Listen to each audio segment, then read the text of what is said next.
de l'inspection générale, le docteur Issa Malik, merci d'être là, mon ami Polo.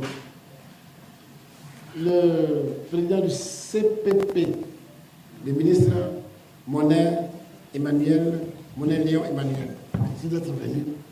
Et pour ceux qui sont sur la table, je salue Maître Abiba Touré, celle qui nous donne tous les conseils juridiques. Elle est notre porte-parole principale. Merci à vous tous. Je remercie maintenant les autres membres de la direction du parti qui ont décidé de venir avec nous cet après-midi. Mon grand frère, Otro Laurent. Grand frère, merci d'être toujours disponible. Je salue le jeune loup Picasse, Damana Adia Picasse. Merci, Picasse. Mon grand frère, le ministre Lokrou Vincent, toujours il est là. Merci d'être là. Petite sœur, cette fois-ci, honorable Marie-Odette Lorignon, merci d'être venue nous accompagner. La dame qui est à côté est notre représentante en Irlande. Elle est à Abidjan, elle a tenu à nous accompagner. Et là-bas, merci beaucoup. Là-bas, je crois que c'est mon ami Kofi Dadji. C'est bien ça? Merci d'être venu, Kofi Dadji. Ceux qui sont un peu loin, que je ne vois pas bien, à vous tous, je vous dis merci, félicitations. Diaby Doyoua est là, nos secrétaires permanents au niveau du CSP. Et ici, il y a des élus. Le maire de Yakassatourou, la maire de Grand Satri, et puis les autres SGA, SNT, et il y a le député là-bas. Merci, mes petits députés, merci d'être venus avec nous. Et je vous remercie. Tous les militants qui sont venus nous accompagner, merci à vous tous et à vous toutes. Comme toujours, quand la situation est grave, il faut que le président se prononce. Nous sommes donc venus nous prononcer sur un certain nombre de dossiers, de sujets. Mais je voulais d'entrée de jeu remercier et féliciter tous les camarades que nous avons commis à aller déposer des motions dans les préfectures. Ils ont accompli leur mission. Je suis très fier d'eux. Nous sommes très fiers d'eux. Ils sont revenus avec de bonnes nouvelles. Je sais que la mission n'a pas marché partout. Les endroits ont été bien accueillis. Les endroits où ils ont déposé des motions, c'était ça le plus important. Ceux des préfets qui n'ont pas voulu prendre nos motions, bon, ils savent les raisons pour lesquelles, mais je ne reviens pas là-dessus. Je voulais dire tout simplement que ces motions sont des moyens pour nous pour interpeller le président de la République de Côte d'Ivoire, pour se pencher sur les dossiers de la Côte d'Ivoire, les dossiers qui préoccupent la Côte d'Ivoire. C'était ça que nous voulons témoigner dans ces missions que nous avons confiées à nos camarades. Chers amis, je vous remercie donc d'être venus nombreux ce jour pour attendre la position de notre parti sur ce que nous considérons comme une dérive grave de la vie politique de notre pays et pour appeler une riposte pacifique, mais ferme et digne.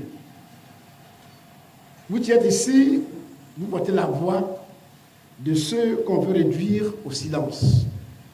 C'est pour cela que vous appelez journalistes, hommes de presse, pour amplifier le message. La sagesse africaine dit, ou bien nous enseigne, que quand un arbre géant est coupé, ses racines cherchent toujours à donner vie à de nouvelles pousses. Donc ceux qui sont dans le sous-sol de la République ont besoin qu'on les fasse renaître quelque part. D'où votre rôle, d'où nos rôles respectifs. Depuis le 1er août 2025, enlèvements et arrestations se multiplient. Mais face à la peur, nous répondons par la force de notre unité. Face à l'intimidation, nous répondons par la lumière de notre détermination. Je vais ici rendre public les faits que nous avons documentés. Dans la nuit du 1er au 2 août 2025 à Yopougon, 6 de nos membres ont été enlevés, amenés vers des lieux inconnus, selon les témoignages recueillis. Parmi eux, Pascal Zaoli députée suppléante de la commune de Yopougon. Le 8 août 2025, deux cadres des autres partis, Moïse Lida Kwasi, ancien ministre de la Défense, ancien ministre d'État, ministre de la Défense, et Boubacar Collé, ancien ambassadeur et ex-directeur du protocole, ont été arrêtés suite à une convocation à la préfecture de police d'Abidjan. Le 1er septembre 2025, le cyberactiviste Ziggy Ibrahim a été enlevé à son domicile par des personnes inconnues et s'est retrouvé quelques jours plus tard à la MACA ou PPA. Le 10 septembre 2025, 5 militants ont été enlevés vers une destination inconnue à Zikisso. Il s'agit de Legou Zabou Isidore, secrétaire général de la Fédération PPACI de Zikisso, de Dabé Djedje Dji-Vincent, membre du bureau fédéral de Zikisso et responsable du mouvement citoyen Trop c'est trop. Koudou Yobo Yves, membre de la Fédération PPACI de Zikisso. Degri Dali Thierry, président de la Ligue des jeunes PPACI de la Fédération de Zikisso. Aïdje Toti, président de la Ligue des jeunes de la Fédération de Djidji. Asse Yves Pacom, président du Parlement Laurent Gbagbo de Bonois, ainsi que Kraïboué Célestin Jaurès ont été enlevés par des encagoulés à 22h à Bonois pour une destination inconnue.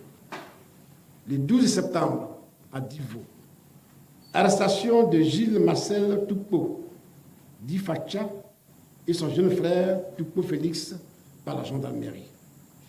Le 13 septembre 2025, arrestation du camarade Zagoté, secrétaire général de la section PPACI du quartier Conakro-Ouest de la commune de Divo par la police.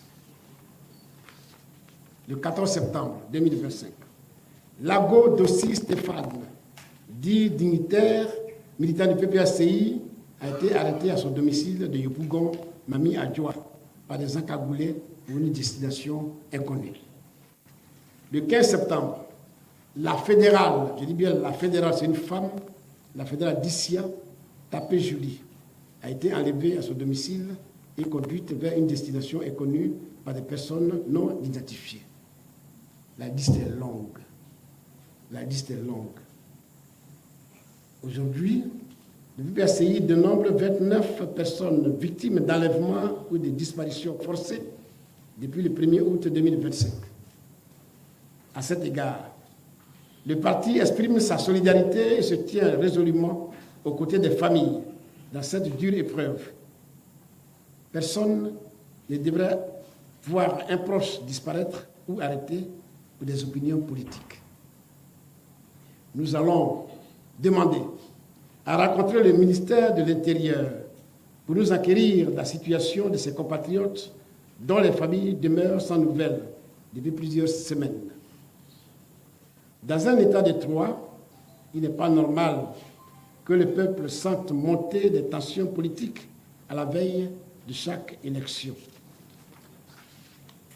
Dans un état de droit, il n'est pas normal d'avoir peur d'exprimer ses idées politiques.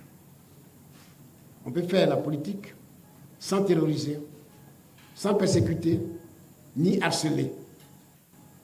Le peuple doit avoir la possibilité de choisir le gouvernement, celui qui le gouvernera sans avoir peur.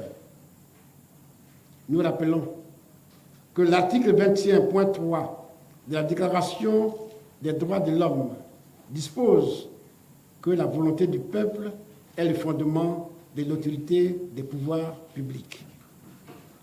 Il n'y a pas de légitimité sans peuple. Il n'y a pas de pouvoir légitime sans peuple. En conséquence,